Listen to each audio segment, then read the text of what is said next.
स्वामी समर्थ. स्वामी कृपा ज्योतिषमध्ये मी भास्कराचार्य मंजुषा जोशी आपलं हार्दिक स्वागत करते. आज आपण कुंभ राशीच्या जातकांना फेब्रुवारी 2024 हा संपूर्ण महिना कसा राहणार आहे याबाबत माहिती घेण्यासाठी भेटलो आहोत. चला तर मग माहितीला सुरुवात करूयात. सुरुवातीलाच आपणा सर्वांना विनंतीपूर्वक सांगू इच्छिते की आजचा हा व्हिडिओ अतिशय महत्त्वपूर्ण आहे तुमच्यासाठी, तर तो तुम्ही सुरुवातीपासून शेवटपर्यंत श्रवण करावा.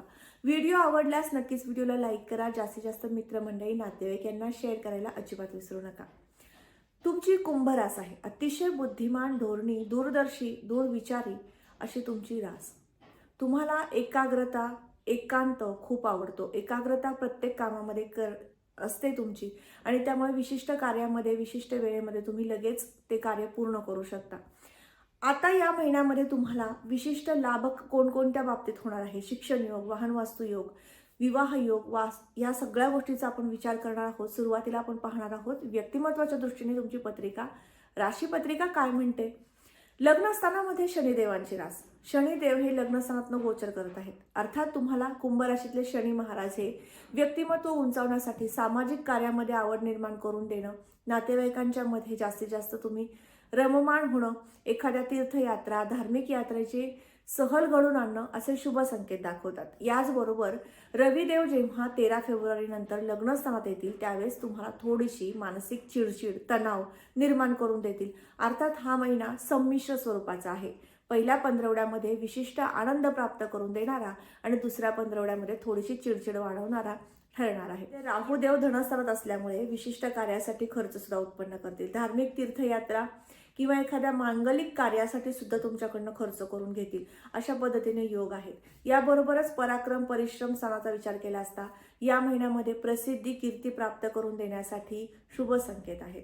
गुरुदेव ज्या स्थानात येतात त्या स्थानाचं फळ वृद्धिंगत करून देतात. तुम्हाला या महिन्यामध्ये एखादे विशिष्ट कार्य केल्याबद्दल गुणगौरव प्राप्त करून देणं, तुम्ही ज्या ठिकाणी सर्व्हिस करता, व्यवसाय करता, त्या व्यवसाय वृद्धिंगत करून देताना तुमची विशेष प्रगती होणं, प्रसिद्धी मिळणं हे शुभ संकेत तुम्हाला या महिन्यात प्राप्त होतील. याबरोबरच तृतीय स्थानावरनं आपण परिश्रमही पाहतो, तर विशेष परिश्रम सुद्धा तुम्हाला करून घेण्यासाठी गुरुदेवांची कृपा आणि मंगळदेवांची कृपा होणार आहे.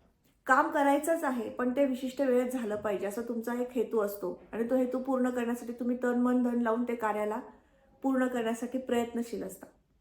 मंगळदेव जेव्हा मकर राशीतनं गोचर करतील अर्थात 6 फेब्रुवारी नंतर तुम्हाला हे आपोआपच शुभ योग येतील.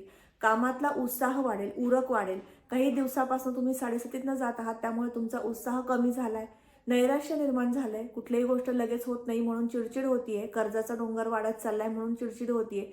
असे काही कुयोग काहींच्या पत्रिकेत विशेष जास्त मोठ्या प्रमाणात आहेत. तर मग त्यांच्यासाठी दिलासा निर्माण करून देण्यासाठी, कामाचा उरक वाढवण्यासाठी मंगळदेवांची आणि गुरुदेवांची विशेष कृपा होणार आहे. मंगळदेव हे 6 फेब्रुवारी नंतर जेव्हा बदलतील आणि मकर राशीतनं गोचर करण्यास सुरुवात करतील तेव्हा तुम्हाला विशिष्ट प्रकारचा उत्साह, आनंद प्राप्त करून देतील. कामामधील एकाग्रता वाढवतील, कामाची गती वाढवतील असे शुभ संकेत आहेत. याचबरोबर चतुर्थ स्थानाकडे वळूयात. चतुर्थ स्थानामध्ये शुक्रदेवांची रास. शुक्रदेव धनुराशीतनं गोचर करत आहेत. 11 फेब्रुवारी नंतर ते मकर राशीतनं गोचर करतील. अर्थात शुक्रदेव तुम्हाला विशिष्ट लाभ करून देतील. शुक्रदेवांचा आणि बुधदेवांचा 11 फेब्रुवारी ते 20 फेब्रुवारी पर्यंत लक्ष्मी नारायण योग होत आहे. तर हा शुभ योग आहे. या योगामध्ये तुम्हाला आर्थिक स्थिती उंचावणं, आर्थिक स्तर उंचावणं, आर्थिक एखादं काम रखडलेलं असेल तर ते पूर्णत्वाला नेणं असे शुभ संकेत आहेत. या फायनान्शियल प्रॉब्लेम्स होते वास्तू घेताना, तर ते दूर करण्यासाठी विशेष कृपा ह्या बुध आणि शुक्रदेवांच्या लक्ष्मीनारायण योगामुळे होणार आहे. याचबरोबर वास्तू ज्यांची आहे त्या वास्तूमध्ये सौख्य प्राप्त होणार आहे, तर ती सुद्धा सुखे प्राप्त करून देण्यासाठी हा लक्ष्मीनारायण योग शुभ म्हणता येईल. याबरोबरच पंचम स्थानाकडे बोलूयात. शिक्षणाच्या दृष्टीने या महिन्याच्या 20 फेब्रुवारी पर्यंत तुम्हाला मानसिक स्थिती, एकाग्रता कमी जाणवेल.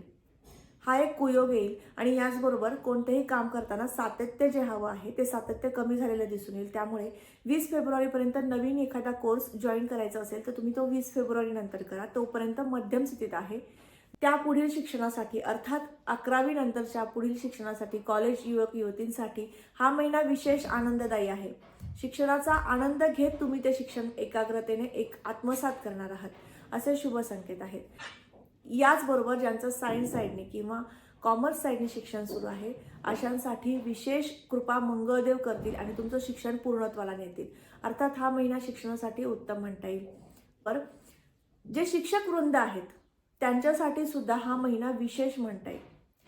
जे गणिताचे विशेष तज्ज्ञ आहेत, गणितात हा विषय शिकवतात, अशा शिक्षक वृंदांसाठी हा महिना विशेष लाभदायक म्हणता येईल. त्यांना त्यांच्या शिक्षणाचा गुणगौरव प्राप्त करून देणारा अतिशय शुभ महिना हा फेब्रुवारी महिना म्हणता येईल. याचबरोबर प्रेम प्रणयाच्या दृष्टीने विचार केला असता तुमचा प्रियकर किंवा प्रेयसी यांच्यासोबत एखाद्या जुन्या गोष्टींवरती किंवा जुन्या विषयांवरती वाद निर्माण करून देणारी परिस्थिती निर्माण होऊ शकते दुसऱ्या पंधरवड्यात.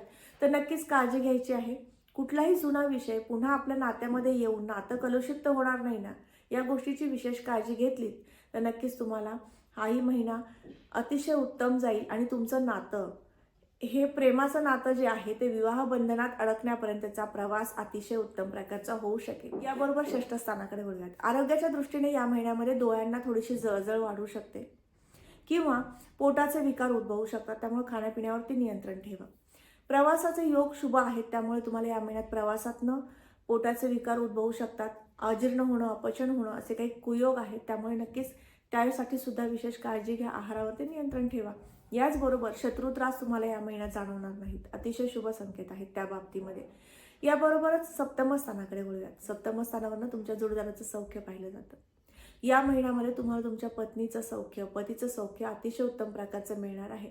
परंतु ज्यावेळेस 13 फेब्रुवारीला रविदेव लग्नस्थानात गोचर करण्यास सुरुवात करतील, तेथून पुढे मात्र तुम्ही तुमच्या वाणीवर नियंत्रण ठेवायचं आहे. कामामधनं किंवा एखाद्या गोष्टीमधनं मनस्ताप किंवा ताण झाला तर तो ताण तुमच्या नात्यापर्यंत येणार नाही. या गोष्टीची जर विशेष काळजी घेतली तर नक्कीच तुम्हाला हा महिना जोडीदाराचं सौख्य प्राप्त करून देणारा ठरणार आहे. त्याचबरोबर अचानक लाभयोग सुद्धा शुभ संकेतात आहेत. भाग्यस्थानाच्या दृष्टीने विचार केला असता भाग्योदय होणं, तीर्थयात्रा, धार्मिक यात्रा यासाठी विशेष तुम्ही बाहेर पडणार आहात, खर्च करणार आहात. बरोबर तुम्हाला जोडीदाराचं सौख्य प्राप्त करून देण्यासाठी हा महिना विशेष म्हणता येईल. जे युवक युवती विवाह इच्छुक आहेत अशांसाठी हा महिना विशेष लाभदायक ठरणार आहे. या महिन्यामध्ये एक विशिष्ट उपासना करायची आहे, जी मी व्हिडिओच्या शेवटी सांगणारच आहे. ती उपासना तुम्ही जर केली तर नक्कीच तुम्हाला विवाह बंधनात अडकण्यासाठी शुभ संकेत या महिन्यात प्राप्त होत आहेत. नक्कीच तुम्ही नात्यामध्ये बांधले जाणार आहात असे शुभ संकेत तुम्हाला या फेब्रुवारी महिन्यापासून सुरू होत आहेत.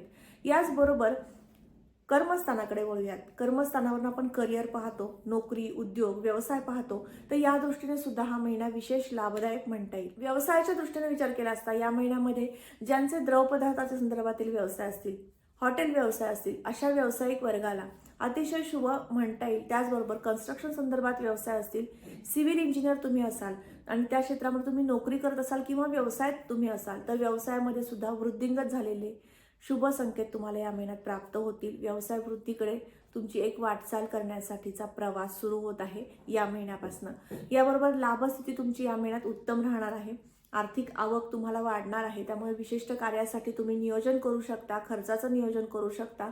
खर्च होण्याचे योग आहेत, परंतु ते सकारात्मक खर्च होईल.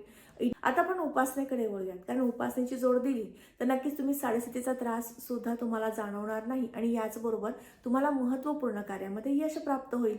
नोकरीमध्ये सुयश प्राप्त व्हावं, लवकरात लवकर नोकरी लागावी, यासाठी तुम्हाला या महिन्याभरामध्ये रीम शुक्राय नमः हा जप करायचा आहे. हा जप तुम्ही रोज 27 वेळा किंवा 108 वेळा करू शकता. रीम शुक्राय नमः हा जप करायचा आहे.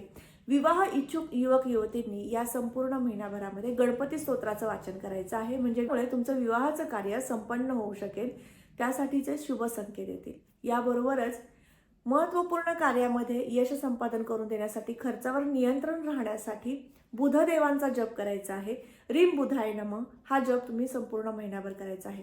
तर आज आपण कुंभ राशीच्या जातकांना फेब्रुवारी 2024 हा संपूर्ण महिना कसा राहणार आहे याबाबत माहिती घेतली. तर आजचा हा महत्त्वपूर्ण व्हिडिओ तुम्हाला कसा वाटला नक्की कमेंट करून सांगा. आणि याचबरोबर तुम्हाला साडेसाती सुरू आहे तर जास्तीत जास्त मारुतीरायाची उपासना करा. या महिन्यात दर शनिवारी मारुतीला तिळाच्या तेलाचा दिवा लावा. नक्कीच तुमच्या जीवनातील संकट, त्रास, कटकटी या कमी झाल्याशिवाय राहणार नाहीत. याचबरोबर स्वामी समर्थांचं नामस्मरण करत चला. योग्य मार्गदर्शन तुम्हाला प्राप्त होत जाईल. जीवनामधल्या अडचणी कमी करण्यासाठी स्वामी समर्थ तुम्हाला नक्कीच मदत करतील. पुन्हा भेटूयात अशाच महत्त्वपूर्ण माहितीसोबत. तोपर्यंत तुम्ही आपल्या चॅनलवर नवीन असाल तर नक्की चॅनलला सबस्क्राईब करा, चॅनलला भेट द्यायला विसरू नका. पुन्हा भेटूयात अशाच महत्त्वपूर्ण माहितीसोबत. तोपर्यंत श्री स्वामी समर्थ. जय जय स्वामी समर्थ. रामकृष्ण हरी.